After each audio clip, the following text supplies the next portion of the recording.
This Vision Ireland podcast contains chapter markers. If you want to skip the intro or a topic you don't like, you can use chapter markers to do so. Chapter markers are only supported in some podcast apps. Enjoy the show.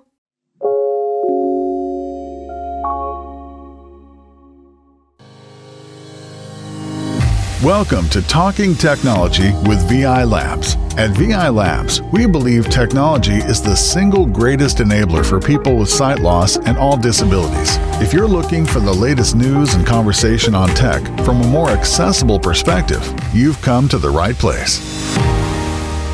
You absolutely have. Hello everybody, welcome in to Talking Technology with VI Labs episode number 99. We are one away from 100. Yes, it is so close. It is. We can practically touch it, which is great. But hey, hope you're keeping well. Hope all is going well for you on this, well, shocking day weather-wise here in Cork at least, and I believe we actually had a rain warning this morning, a yellow rain warning, which was fun, but I didn't get too soaked. It could absolutely have been worse. So we are surviving, we are moving forward, and we have a great podcast coming up for you today. We have thoughts. A lot of people sent us voice notes with their opinions regarding the recent presidential election, and specifically how the voting and the accessibility of that voting process worked. We'll be chatting with Kevin Kelly about that in just a bit as well. And also major updates to the BlindShell, and specifically the BlindShell's ability, at least for now, to work with Meta glasses. We will talk about all that and more in just a little bit. But hey, a reminder that if you would like to get involved with the show, we'd absolutely love to have your opinions. They really do make the show possible, because it allows us to know what you're thinking, and then we can use that to guide the show. So we absolutely love hearing from you. And as always, there are loads of ways that you can get in touch. So if you want to join the conversation, the main ways that you can do that, well, the first is on WhatsApp. You can send us a WhatsApp voice note if you'd like. The voice note number that you need there on WhatsApp, it's 086 199 0011. That's 086 199 0011. Or if you would like to do it the good old-fashioned way, you can also send us an email to content@vi.ie. That's content@vi.ie for visionireland.ie. And either way, that will reach us, and we would love to share your thoughts. So whether it's your views on the news, anything technology, maybe something new that you've tried, content@vi.ie, or 086 199 0011 on WhatsApp. So a reminder that those aren't calls that you want to make. You do want to use the voice message button, which is located at the bottom of your screen there, the bottom right hand corner of your screen. And to go through some of the voice notes that you have sent in over the last week or so on all manner of really interesting topics, I am joined from Kilkenny by Mr. Joe Lonigan. Joe, how are you getting on? Good, thank you. Weather's not as bad here, thanks be to God. So, yeah, I'm keeping well. Good. Yeah, it's absolutely filthy down here. We had a yellow warning this morning. And now, funny enough, I thought actually that yesterday was worse, but there you go. We've had no flooding or anything, so it's certainly been worse. We did have an office flood here once, but not on this occasion. So we're doing well, yeah, which is good. You're well used to it down there in Cork. Absolutely, we tend to get soaked on a regular basis down here. But what can you do? So Joe, loads of voice notes in over the last little while. Our first one in from Michael. Michael had thoughts to share on the news that OpenAI are launching a browser. They're calling it Atlas, and we were asking people, I suppose, how do you use AI, and is it replacing search for you? Here's what Michael had to say. Hi, in response to this week's edition, I use AI all the time now rather than trying to search the web. I find it very useful, but of course not to be totally relied upon. In any case, I think that was always the way. Yeah, I think to be honest, I think you're right, Michael. I think it was always the way in a lot of respects, because it's not to be relied upon, but it is, I think, a great starting off point, Joe, isn't it? It is, yes, depending on what app you use. Some people use Perplexity, some people use the OpenAI, some people use get results from their pictures and all that kind of stuff. So depends what way you use it. It can be very, very useful. The point of that voice note came in after we wrote an article about OpenAI's new web browser called Atlas, and they have big ambitions for that web browser. They reckon it will rival Google in the long term when it comes to other platforms like Windows and Android and all the rest of it. So yeah, AI, brilliant, but cannot be relied upon, especially for the fact that it gives us illusions sometimes. So we have to double check our facts. And also, there is now some safeguarding on websites that they don't always allow AI to brush up all their content or grab all their content and give it out for free. So that has to be respected. And you won't get all the facts with AI, but as Michael said, he does use it and finds it great. So yeah, well, thanks for the voice note, Michael. Absolutely, thanks, Michael. How do you feel about that OpenAI browser? I know it's only on Mac at the minute, and you're a Windows user, Joe. But is it something that you think, yeah, that could be good, or are you thinking, nah, stick with Chrome or Edge or whatever? It's something I'd like to try, because I do like to ask follow-up questions to stuff, and I think that is the idea of it, maybe to keep your search going and ask follow-up questions. Probably will have a voice mode and stuff like that. So yeah, look, the more AI gets integrated into stuff, I suppose it makes sense to have an open AI browser. Absolutely, for sure. Thank you so much for your thoughts on that, Michael. Much appreciated. We also had voice notes in this week on the BlindShell, and we'll be talking more about the BlindShell in a minute. But we had a voice note in from Martin. Martin shared his view on the recent updates to the BlindShell Classic 3. Hello, labs. Hope you are all doing well. I'd just like to let you know that the Meta Ray-Ban glasses are now working with the BlindShell Classic 3. I find them very, very good. I am also enjoying listening to your podcast. Great content. Thanks so much, Martin. Really appreciate that. Always good when we hear great feedback and great content, Joe. But we'll talk more about the Classic 3 in a minute. But is this a general step in the right direction? Oh, without a doubt, very clear. Dictation there from Martin. Thanks very much for your voice note. I've been chatting to Martin on different days in the help desk. He's very disappointed only recently that he couldn't actually get it working for a long time. But then BlindShell, we'll hear more about it later on, but BlindShell released an update which allows it to work at the moment. So it's very welcome for people like Martin that has the BlindShell 3, and it's working quite well at the moment for him. So I just see anything works. Anything works with, we call it a so-called smartphone. There's a debate about that, but yeah, anything works that's with a later BlindShell. Conversation. Yeah, that's a later conversation. Indeed. So anything that works like that, I mean, you can't, look, he has to be happy with it now at the moment, but let's hope it stays working. Absolutely. Let's indeed hope it stays working. More on that later. Thank you so much for the voice note, Martin. Much appreciated as well. We have another voice note in. This voice note, and a good few voice notes actually, and lots of people shared their thoughts with us on this over the last little while, specifically related to the recent presidential election. We had a presidential election here in Ireland not that long ago.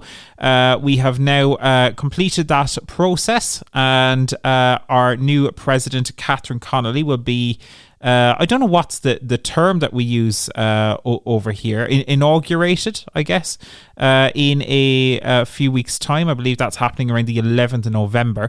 But we do have lots of people who shared their voice notes on that whole election process. And the first to share their views on it was Tom. Here's what Tom had to say.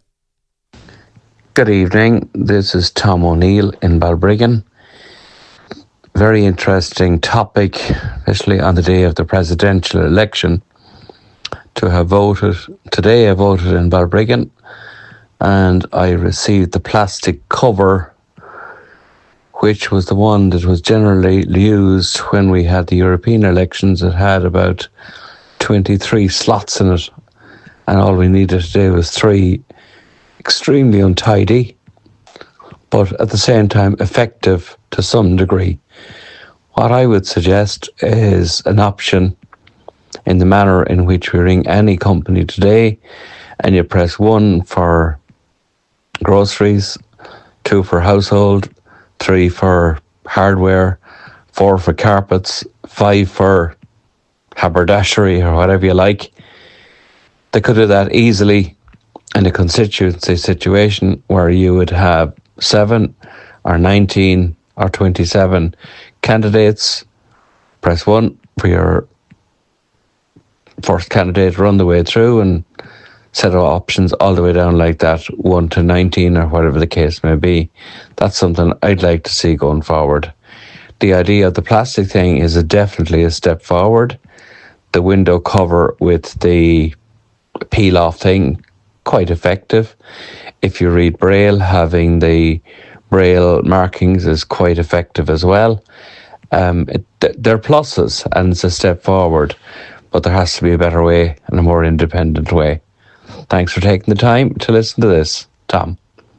Thanks so much, Tom. Really appreciate that. And I think, to my knowledge, Joe, that is the first time I have ever heard the word haberdashery. Have you heard that word before? No, I just love to know what that means. That's a great word. I think it means whatever, it means some other things. We'll have to check, and if it's not in the Oxford English Dictionary, we'll have to get it added, because I do love it as a word. Thanks so much for giving us new words for the vocabulary, Tom. Appreciate that. But I think Tom, messing aside, raises some brilliant points here, Joe. And it is crazy in some respects that they used the ballot paper template from the European elections, which were clunky almost by nature because they had so many candidates. When on this occasion, on the ballot paper, on this occasion, there were 3 candidates. It's a bit unwieldy, isn't it? That was crazy, really. 23 slots on a paper that has 3 options, So I agree with Tom's feedback there. Step in the right direction, having our template and stuff, but there could be a couple of templates. It's only a matter of getting the, I suppose, the special printer out, whatever that might be, and then making another template. I know it'll cost a few bob, but at the end of the day, I think we are a very important minority, and we should have the option there to that's made easier for us to vote. And as Tom said, at this stage, there should be a technology option for us, a technical option where we can press 1, 2, 3, etc. So thanks, Tom, for the voice note. Very interesting. I'm going to, say this perhaps a bit maybe bluntly or more blunt than I should, Joe. Is it, do you find it disrespectful that, cost cutting was done when it came to the ballot paper template? Is that showing blind or visually impaired people disrespect, or am I being overly sensitive? No. I agree. I think it is very disrespectful, to be honest with you. It's a bit of a 2 fingers to our plight, if you know what I mean. I think every vote is really important, and anytime you make something even slightly more difficult, it's hard enough to get to the polling office for some people that might be vision impaired or have certain disabilities. But when we get there, we want the experience to be 100% accessible, if possible at all. I know they say it's not possible, they don't have the wherewithal, but they're doing it in other countries. I'm not going to give all the examples, to be honest with you, but I'm sure they could look at some other countries now at this stage and make voting fully accessible for us as for us with our we call it a disability. Absolutely. Tom, thank you so much for the voice note. Really appreciate it. And I can confirm that apparently a haberdashery, it is a store or a shop within a larger department that sells sewing or clothing supplies. So there you go now. You learn something new every day. So thanks for that, Tom. Loads of others did get in touch on the election topic as well. Another who shared their views with us was Derry. Here's what Derry had to say. Hi, David and Joe. I hope you're all keeping well. It's Derry here from Dublin. So today, 24th of October, I went down to vote for the president, and I got my template, which had 27 gaps in it for the 27 candidates that didn't exist. So they were using the old European election one template. And it's just print number 1 and braille number 1, and then a square box. And then below that, print number 2, a braille number 2, and a square box. Below that, print number 3 and a braille number 3, and below and to right that, a square box. All the way down to number 27. So only the top 3 were used. So it was Catherine Connolly, then Jim Gavin, and then Heather Humphreys. So I thought it was pretty... I mean, the box is lined up eventually after you figured out how to get the damn thing in, but I still don't think we've got it right, and it's such a shame we can't do it on the iPhone, or it's a pity we can't do electronically at this day and age, but I know that's a long way off. But yeah, I definitely gave my number 1 to the person I wanted to give it to, and my problem is then, if I want to give it number 2 or 3, I have to write a printed number 2, and I think I have that, and I definitely have 3, but I don't think I'd have a comfortable 11 or 15 or something like that. So, yeah, interesting one, but I think we haven't landed on the right method yet. I still think it's very messy. This big long template for 3 candidates, it wasn't really thought through. Keep up the great work. Oh, by the way, I love my Apple Watch Ultra. I got it. The battery life was amazing. I love the Shazam button, and Pete can't do more with that button. Keep up the good work. Thanks so much, Derry, and glad you're enjoying the Apple Watch Ultra. I am also enjoying my Apple Watch Ultra. I've got the action button set up for workouts, which I need to be doing more of, but there you go. So thanks for sharing that with us. You know, Joe, Derry touches on a really interesting point here, and an issue that I've run into myself before as well, because it can be very difficult, surprisingly difficult, even if you know where the box is and you have a tactile ballot paper template or whatever. It can actually be very difficult, that physical kind of writing of the number, especially if you're not familiar or used to writing. Like, I can barely do a signature. That's the only thing I ever write year to year, you know, like, and it's one of these things where suddenly when you need to write a number, that can be deceptively difficult, and you can almost end up unintentionally spoiling a vote if you don't get that right. So I think Derry touches on a really interesting issue here. Oh, yeah, Derry basically repeated what I said there earlier. He's not happy with the process, and wishes there was a technology option. But yeah, you're right. There was even a word of people saying, they don't trust pencils. At one stage, they're afraid people will rub out the pencil marks. And then if you're blind as well, you're wondering, did that actually go down correctly? You know, and you probably don't want to ask the person next to you or something, or, you know, if you want to do something, if you're doing it independently anyway, you know, you just might be thrown off a little bit if you make a little mistake, or as you said, you can nearly spoil your own vote. You're not writing it down properly. It's just not the right system. So yeah, I think we just have to keep advocating for ourselves and see, can we come to an agreement with someone from the electoral committee and get a better system. Absolutely. Well, look, it's well and good us giving out, and thank you so much for the voice note there to Derry and to Tom for their voice notes on this. It's well and good us giving out, but one of the people who's trying more actively, I guess, to engage on those topics is Kevin Kelly. Kevin runs our advocacy team and runs external affairs here at Vision Ireland.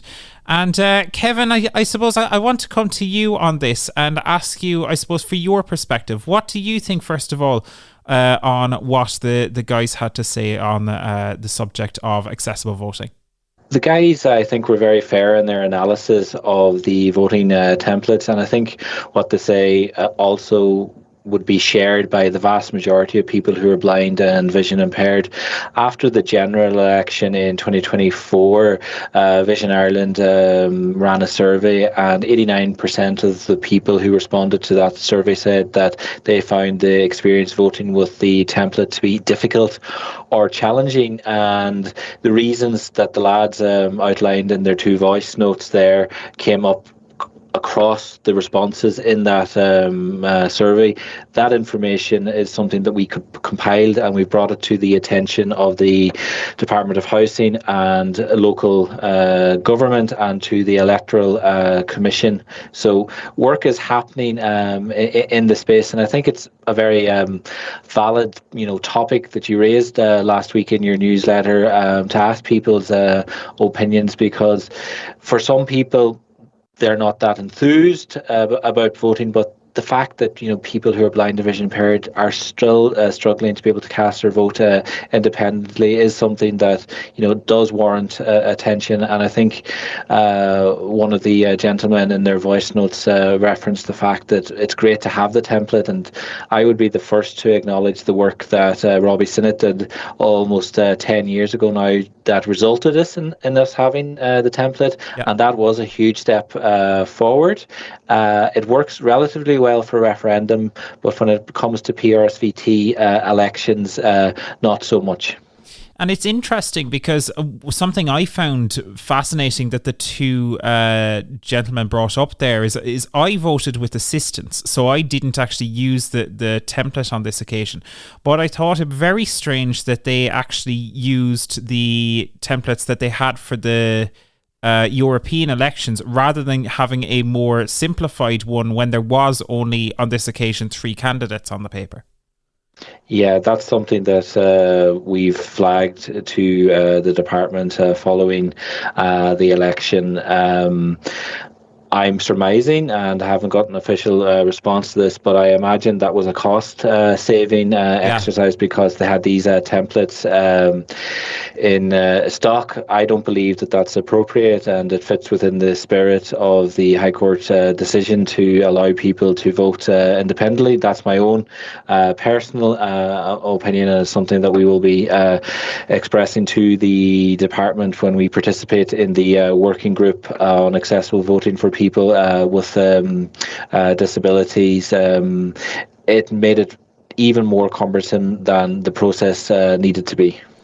What is, and you mentioned the working group there, I suppose, what is Vision Ireland doing specifically on the subject, and where will that likely go, and when will we start to see change in this area? That's a big question. When will we likely to see change? I mean, that's the key question too, isn't it? It is the key question, but it's a multi-layered question, David. I always enjoy coming on the podcast for these sorts of questions. No, but on a serious note, I suppose we have been really active in this space post the election and post our survey in 2024, where, as I said, 89% of people said they had a difficulty in voting. And as you said yourself, that survey found that 62% of people chose to use sighted assistance as opposed to using the templates, and that doesn't tally with the experience of the general public. So in response to that, the department and particularly the Electoral Commission in 2026 are commencing a research project to look at ways for people who are blind and vision impaired in particular to allow them to vote independently. So everything will be on the table, including digital means of voting, and that'll be a cross-jurisdiction project. There's no definitive timeline as to when the outcome of that report would be, but if we were to move towards electronic or telephone voting, that would require legislative change, and that does take some time. But Vision Ireland are very much active in the conversation and will continue to be in the coming months. Fantastic. Kevin, good to know that at least the options are being considered and are on the table, even if it may take a little while. But for now, thank you so much. Really appreciate you joining us on the show. You're very welcome, David, anytime. Yeah, it's a really interesting topic there. And I think, a lot to be said, lots of conversations to be had. But I think there is a consensus that while the ballot paper templates is absolutely a move in the right direction, Joe, still a lot of work to be done. Yeah, a lot of work to be done. But the fact that we can uniquely identify ourselves with an iPhone now, it should become a software issue down the line, and we should be able to maybe open a certain app and then use our fingerprint or Face ID and then press number 1, 2, 3 or whatever, and then click confirm, and that would be a solution for me down the line. But as you said, the important question is when. And look, Kevin found it awkward even to answer that one. So we'll see. Just time will tell, and hopefully the meetings they have going forward will be very positive. Yeah. Look, I suppose I understood concerns about electronic voting before. Like, genuinely, I would have understood like a lot of the concerns. But then the more I considered it, the more I thought, well, I'm banking on my phone and I care a lot about the security of my banking. I do my taxes on my phone. I care a lot about the security of my taxes. My email, my messages. Like, we're trusting our phones with everything. Like, at what point is voting any different? And I think it's something to consider. But lots of conversations to be had.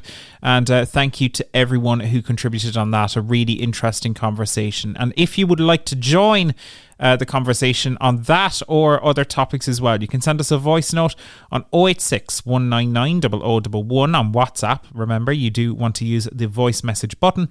Or you can send us an email to content@vi.ie. That's content@vi.ie.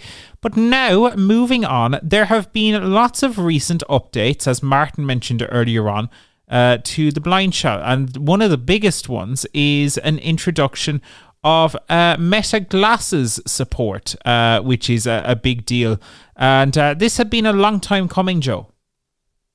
Oh, David, yeah, especially for Martin. I've been interacting with Martin for last few weeks, as well as some of the other trainers, because he was frustrated that he purchased Meta Glasses but couldn't get them to work with, I suppose, an expensive tactile smartphone, like we'd call it, BlindShell Classic 3. It's supposed to work with certain external apps, but didn't at the time. But now he's satisfied that he has it working, and he's using the Meta Glasses successfully. So, so that's where Martin is at the moment.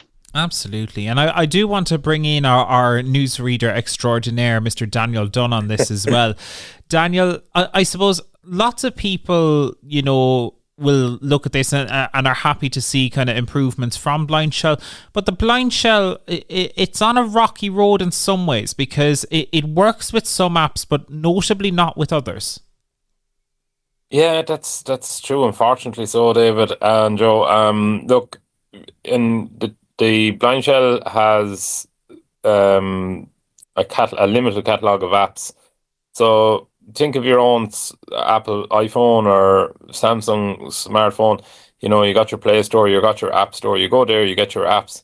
The BlindShell has something similar, but it's the catalog.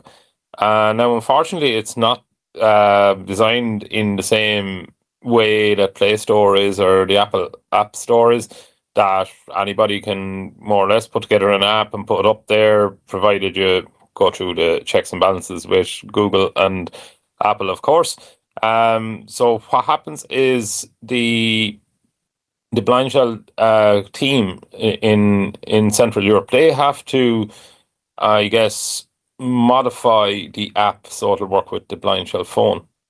So this leads to, I suppose, a game of chase and catch up that BlindShell have to, as apps are updated by the respective owners, whether it's Meta updating WhatsApp or Spotify updating their app, that BlindShell then have to go along, analyze those changes that have been made to the app and make it compatible once again with the BlindShell phone. So unfortunately, in some instances, that can mean downtime for your favorite app. Or if there's significant changes, it can mean a little bit longer outage.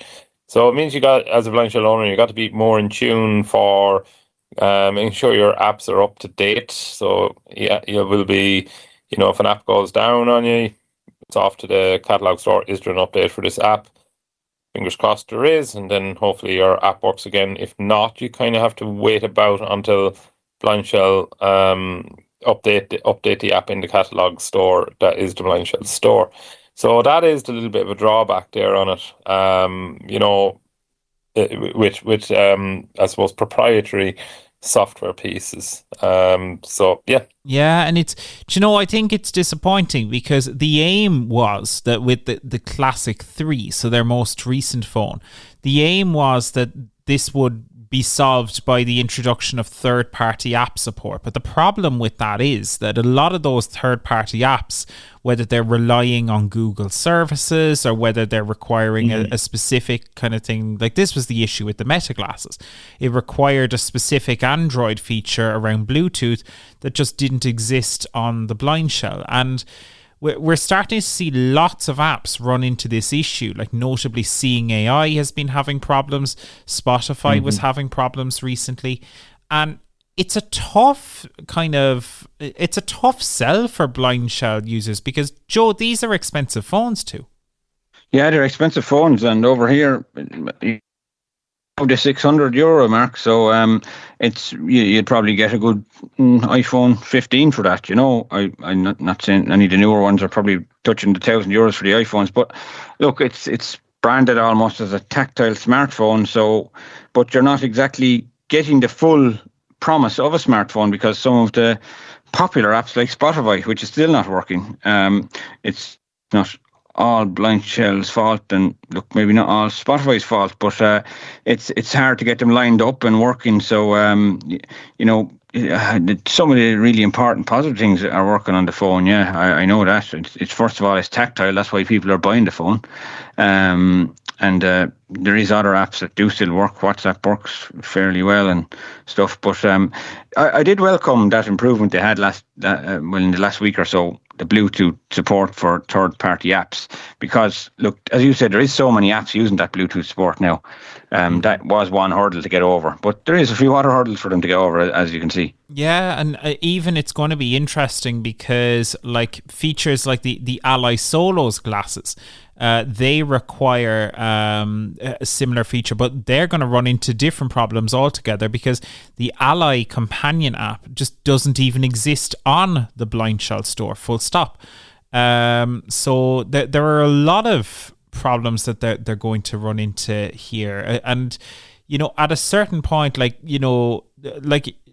is the BlindShell a smartphone or is it a phone that happens to have some smart features? And I think that's a tough question that we need to ask ourselves. And then at that point, you got to ask, well, does it justify its price? I think it is the second option. It's a tactile phone with some smart features right now.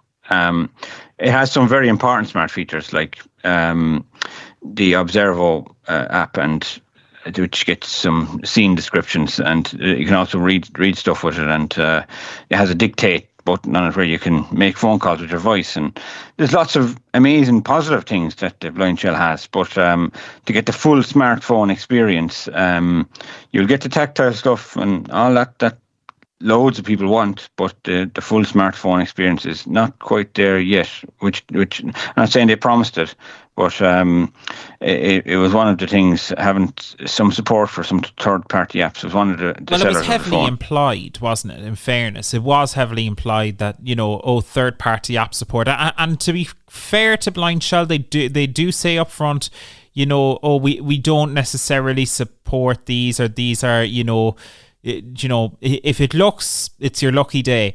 But, it is something that I think was a big selling point for the Classic 3, and it is something they're going to have to come to terms with, is that issue. But in fairness to BlindShell, I don't want to be overly negative regarding BlindShell. They have been working to introduce a number of new features and bring some smart features to, in particular, the Classic 3. And one of those is a feature that, Joe, you referenced there, called Observo. Observo is a AI description tool that lets you get descriptions of images. And just to give you a look at what Observo looks like and sounds like, I recorded a short demo of the feature to give you an idea. So this is Observo on the BlindShell Classic 3. So in my hand, I've got the BlindShell Classic 3. It's a standard button phone. It's all tactile. So you can just use the up and down arrows above the 2 key to navigate through the menu. That's all standard enough. 5 new notifications. 11:22 a.m. And I'm going to go and show you Observo. Call. 1 of 8. Messages. 2 of 8. Contacts. 3 of 8. Just going down through Tandem. 4 of 8. Applications. 5 of 8. And let's go into the apps. Internet browser. Tools. 2 of 8. And we'll go to, I think the camera is in the media section, actually. 8. Media. 4 of 8. Camera. 1 of 10. There we go. Let's use the camera. So we boot up the old camera. Portrait. And you get a kind of a tactile kind of, or an audio kind of indicator, I suppose is the best way to put it. And if I turn the phone to landscape. Orientation landscape. Orientation portrait. So I can do it like that. And I'm going to just press to take a picture. Save image. 1 of 3. And I can save image. View image. 2 of 3. It. Use Observo. Image description. And I'm going to do that 3. Instead. So we just give that a second to start working. Black Rodecaster mixing console with sliders sits on a light wooden desk. To the left is a blue smartphone with a black screen. Above, black cables run to a white power strip attached to a pale wall. The wall has 3 outlets with black and white plugs in them. 1 of 1. And there you go. So it is indeed a Rodecaster mixing console that I have in front of me. That is how I am able to mix this very podcast. See, but similarly, Observo lets you read text. It will summarize text, things like that. It's pretty good in that respect. The phone doesn't have support for Seeing AI at the minute. Seeing AI is not working particularly well with the phone.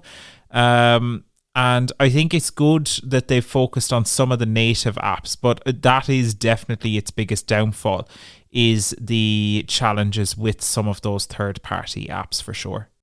Yeah, and look, I don't want to be overly harsh on BlindShell here, because I think and Joe, I'll be interested in your thoughts on this, that Observo feature works really well, in fairness. Yeah, that's great. As you said, once some of the native apps work very well, like Observo, there will be a lot of people very, very happy because they bought the phone because it's a tactile phone. You have your typical phone keypad on it. So, but I suppose, look, you can't have it every way. Those Android, I suppose, software are made for touchscreen phones, and it's probably very hard to convert all of that amazing technology into a phone that has a tactile keypad on it. So, look, I think once you know the parameters you're getting into when you buy the BlindShell, you'll be happy. But if you think it's going to do every single thing that another smartphone, a modern smartphone, will do, it's not going to do all of it. So, especially, look, if you're a big fan of Spotify at the moment, you'll be a little bit disappointed. You might have other devices at home that play those kind of things. But I think I don't want to get myself in a quagmire here and look naming apps and all that, because a lot of the apps could be fixed by next week. That's the way it is at the moment. It's up and down. Daniel, what are the challenges for someone using a BlindShell who may decide that they want to switch to an iPhone? Is that, how big a jump is that? Is that as scary a jump as many people think?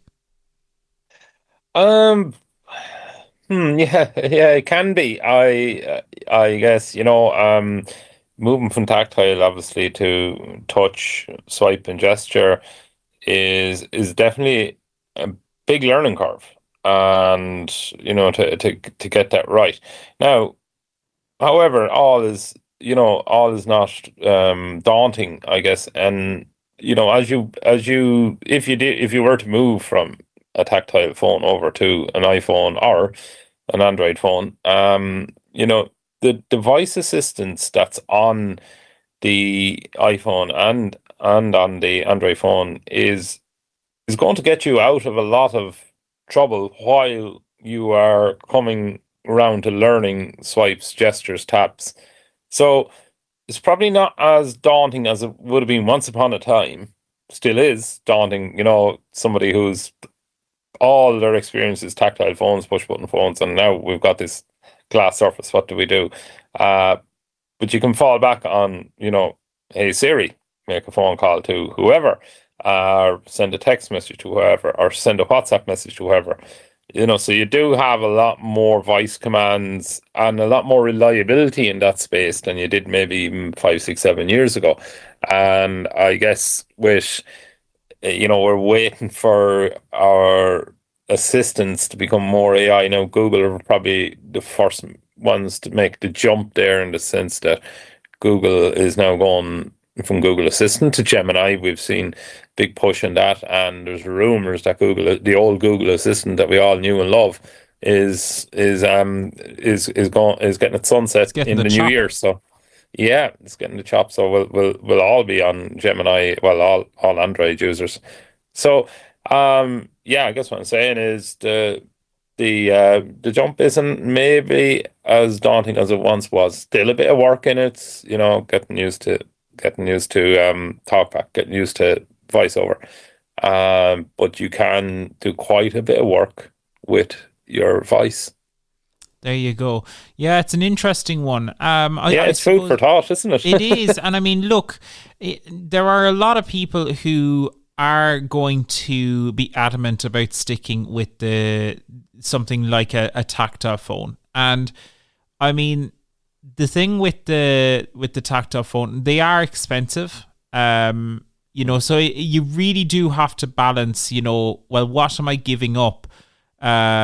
Even though I'm spending, north of 600 quid on a Classic 3. It is worth pointing out you can get a Classic 2 that's a little bit cheaper, but the Classic 2 doesn't have any of the third-party app support and doesn't have features like Luna or Observo. So that is something to keep in mind. Luna is the voice assistant on the exists on Classic 3, and there's a much more basic voice assistant on the Classic 2. So lots of things to note, but Joe, do you think they justify their price? Short question, no, I don't think it should be €600. I suppose I do see the argument they're made for the minority, and a lot of the time when something is made for a minority like us, there is a lot of investment and research goes into it to make it even work for what it does work for. So I suppose I can't argue against it too much. So look, 6, it's a little bit steep, but it's worth it for some people, put it that way. Fair enough. Well, look, we'd be really interested to hear people's thoughts on the BlindShell devices. It is worth, and one of the reasons we covered the topic today is just also to get word out for some of you who may be listening to the podcast perhaps on a BlindShell 1 phone. If you are a BlindShell 1 phone user, there are going to be some changes. So there are changes to the online services, and basically this means that if you don't update your phone, a lot of those online services such as the internet radio, some of the calendar features, email login, lots of different things, they are going to stop working, and you need to update your phone ASAP. Even if you've got one in the press, now's a good time to whip it out and get it up to date.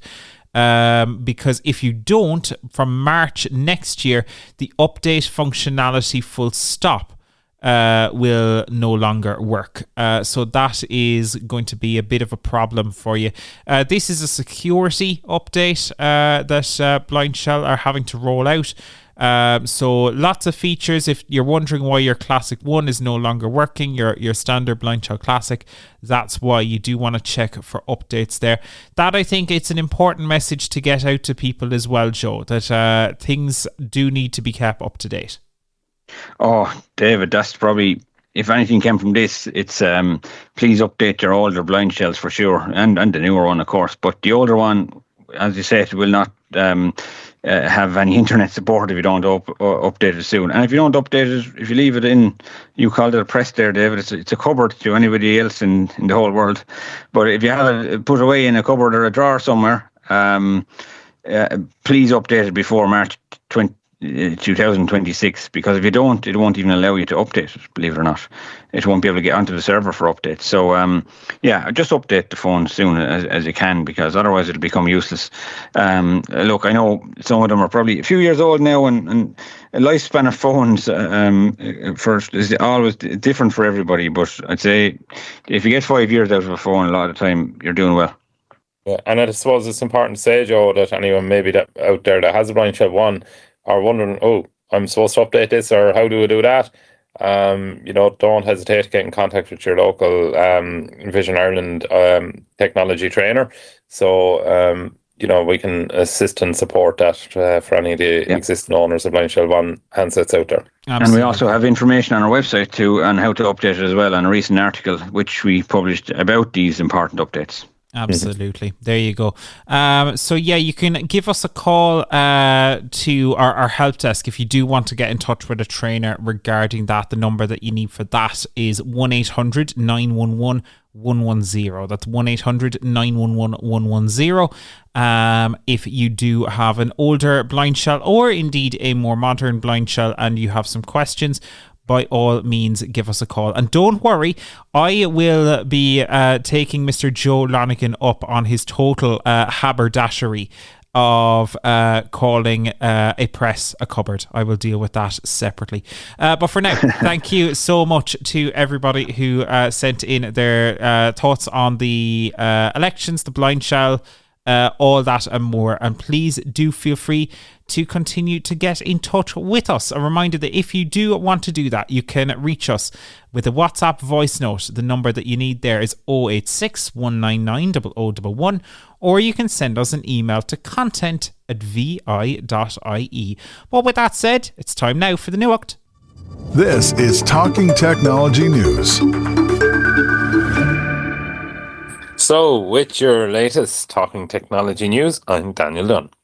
Vispero, the makers of JAWS for Windows Screen Reader and the ZoomText Screen Magnifier, have issued a press release regarding future upgrades to their products. We will discuss this in more detail in a future podcast, but for now, here is what the company had to say. At Vispero, we understand that JAWS, ZoomText and Fusion are more than software. They're essential tools that empower our employees and you to work, learn and live independently. Supporting that independence is a responsibility we're proud to carry. As technology continues to evolve, we're evolving too, so we can continue delivering the reliable, innovative solutions that you count on.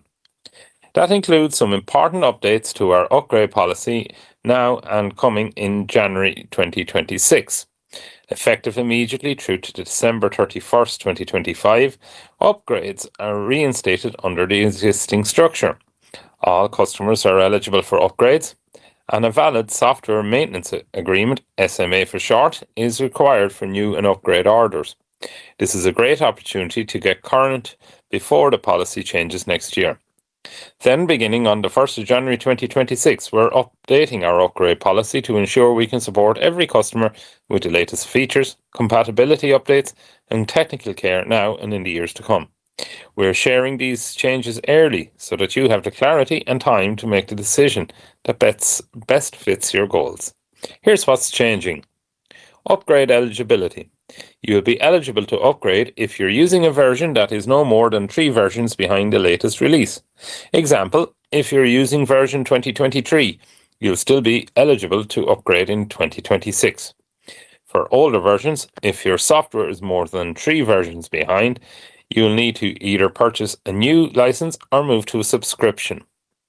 Software Maintenance Agreement SMA. An active SMA will continue to be required for all upgrades and new licenses purchases. As previously advised, software maintenance agreements, SMAs, are now time-based and will run for a period of 24 months from the date of purchase. These updates are part of Vispero's ongoing effort to deliver the best possible experience, keeping you connected to innovation, compatibility and support. As we say, we will discuss this topic in more details on a future episode of the podcast, so do be sure to subscribe for that. In other news, Time magazine has named the Monarch from Humanware as one of the best inventions of 2025. We've spoken about the Monarch on the podcast before, notably discussing how it gets thrown down the stairs during its testing phase. But in short, the Monarch is a multi-line braille display capable of displaying tactile graphics. It's been developed in collaboration with the American Printing House for the Blind and does mark a big step forward in braille technology. Speaking about recognition in Time, Magazine General Manager Bruce Miles, Professional Solutions at Exisler Luxottia, and the head of Humanware said, "We are deeply honoured that the Monarch has been named one of the best inventions of 2025 by Time. In collaboration with our partners at APH, we have transformed Braille experience for students, professionals, and lifelong learners around the world. Thanks to our groundbreaking Humanware Accessibility Suite Keysoft, the first to seamlessly integrate Braille and tactile graphics, we've challenged the status quo and opened new possibilities in access and inclusion. It's cool to see products related to accessibility being recognised in this way, and hopefully we will continue to see innovation like this for the rest of 2025 and on into 2026. What has your standout technology been so far this year? Let us know with a WhatsApp voice note. And finally for now, OpenAI has signed a massive $38 billion deal with Amazon to allow the ChatGPT owner to access Amazon's AWS Amazon Web Services computing power. Between Oracle, Broadcom, AMD and chip-making giant NVIDIA, this new deal with Amazon Web Services means that OpenAI has signed over $1 trillion worth of deals already this year for servers and computing infrastructure. Tools like ChatGPT require a huge amount of power to run, and OpenAI have been securing deals like this to protect their position in the market. OpenAI CEO Sam Altman said, "Our partnership with AWS, Amazon Web Services, strengthens the broad compute ecosystem that will power this next era and bring advanced AI to everyone." The news has resulted in a major share price bump for Amazon, so they will be happy campers with that. Do you think OpenAI will be able to make their money back on deals like this? Do let us know with a WhatsApp voice note now. And that's it for now. We'll have more great technology content available in our newsletter and on YouTube later this week, so be sure to subscribe for all the latest. We'll even have a rather unique meditation recording for you. For now, though, it's back to you, David. Take a deep breath in and out. There we go, Daniel. Thank you very much for that. Yeah, that's a really weird mindfulness meditation recording that we had a bit of fun with earlier this week. So do look forward to that coming out on the VI Labs YouTube channel, where we'll be telling you how to enable audio description in the Headspace app. We'll be telling you all about that later this week. But thank you so much for that, Daniel. Lots to discuss there. Firstly, is Monarch the best innovation of 2025? Or if not, what is your standout from 2025? Well, look, I think something like the Monarch is a giant leap forward in Braille technology, and it's great to see that come to market. I think for Braille users, the ability to be able to interpret graphs and graphics, has been rather challenging. Like there has been other innovations in that space before, but I think something like the Monarch really transforms that whole space for for Braille and tactile users. So I think it's worth its award, definitely worth its award. Joe, your thoughts? What's your standout technology from 2025 so far? I do find it interesting. They're telling us about the best innovation of the year, and it's still only November. But there you go. Yeah, well, we're not too far away from the end of the year all the same, but the Monarch, it was great marketing to get into Time magazine, and now everybody knows about it. It's fantastic. And look, I suppose it wasn't an invention of 2025 or anything like that, but in Ireland we had we got access to the Meta Glasses AI service. Well, I suppose Meta AI for the first time properly. Before that it was kind of locked down to USA and UK and stuff like that. But yeah, I think the smart glasses or Meta Glasses, any of them you could get your hands on this year, that was my deal breaker.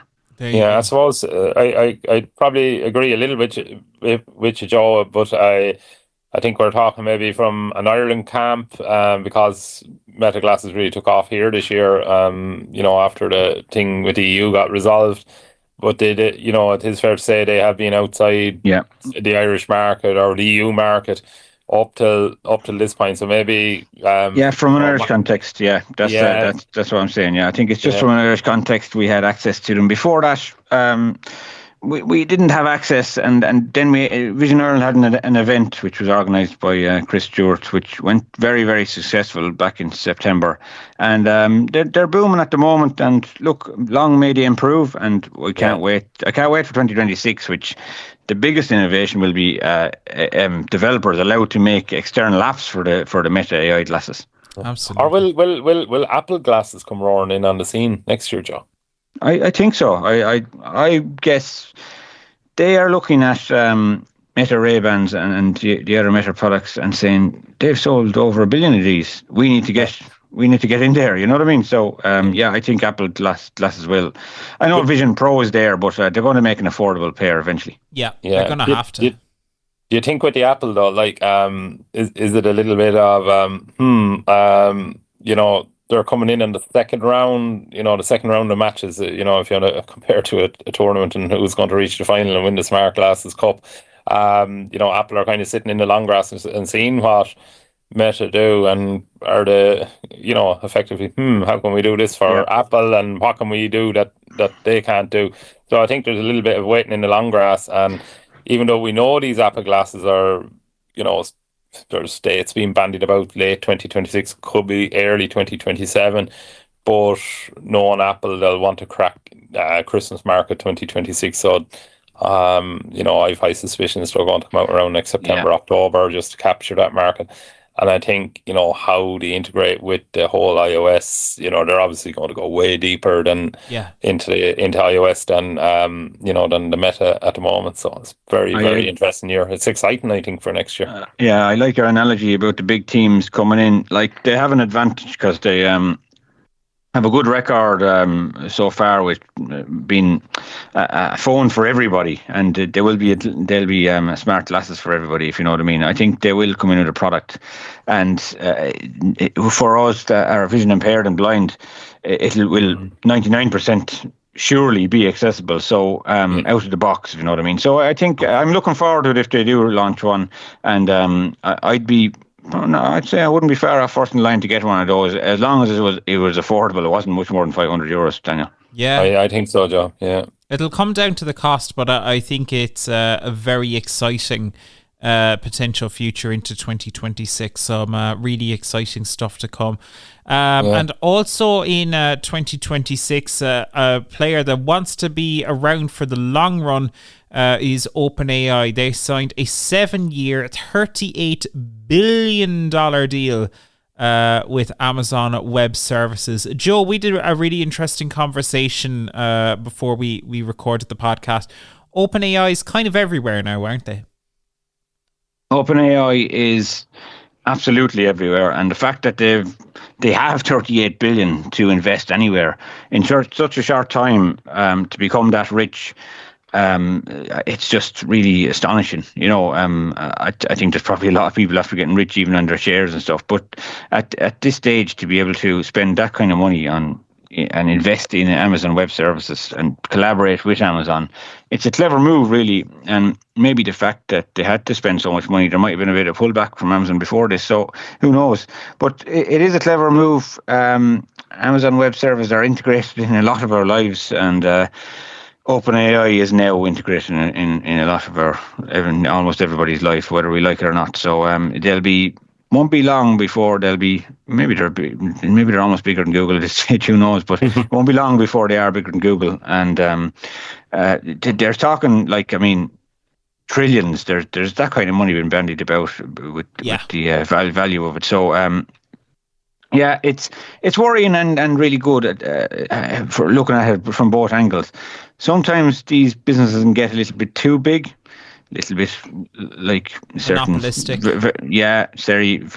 very rich people in the world. I won't bother mentioning their names, but they look, some of these companies get very monopolistic. But look, as long as it helps us and we get open AI and AI descriptions, I'm happy. But look, I still don't like them getting too big.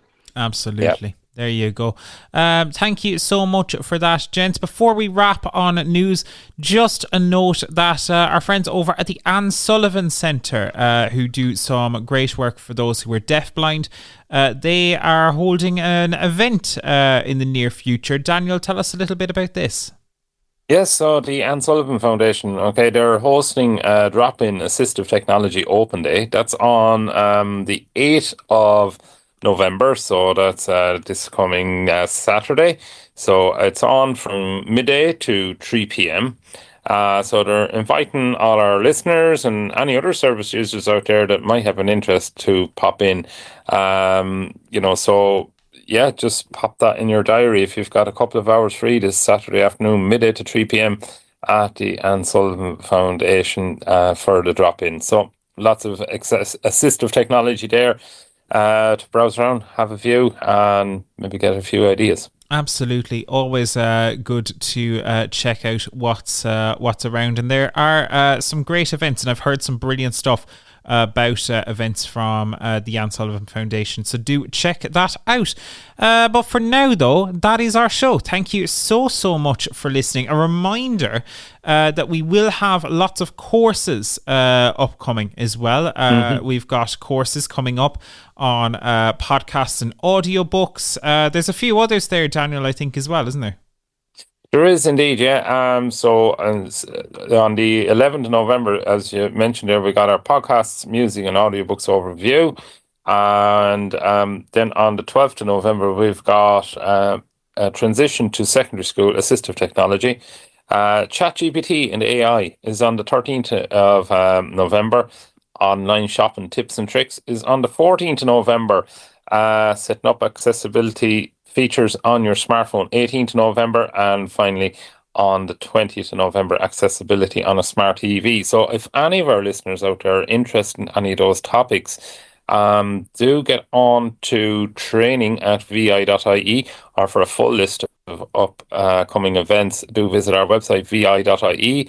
Go to the news and events section, and the first option there, upcoming events. So on each of those, you can read a little bit more about them. If you want to find out maybe what's happening in the accessibility on a smart TV, is it something that you might like to attend? And you can do so. Then read the description and drop an email to training@vi.ie, expressing your interest, and one of our team will be in touch. Absolutely. So there you go. Loads of great stuff happening at Vision Ireland, whether it's technology courses, whether we're campaigning on presidential election and election accessibility in general. There is loads of great stuff happening around the place. So do be sure to keep an eye out on our social media, on our website for all that. You can sign up for Tech on Tap on our website too. That's our newsletter that comes out every single Friday.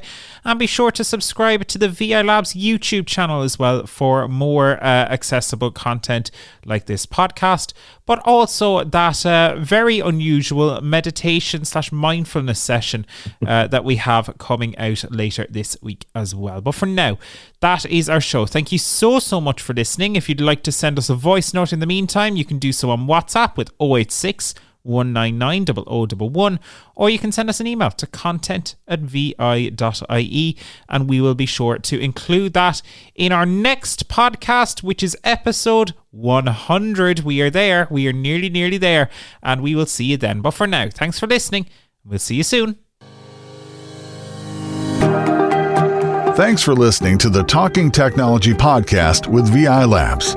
If you'd like to support our show, please visit vi.ie/donate. Talking Technology is proudly sponsored by IA Labs, the market leader in digital accessibility services. IA Labs, digital inclusion, your legal obligation.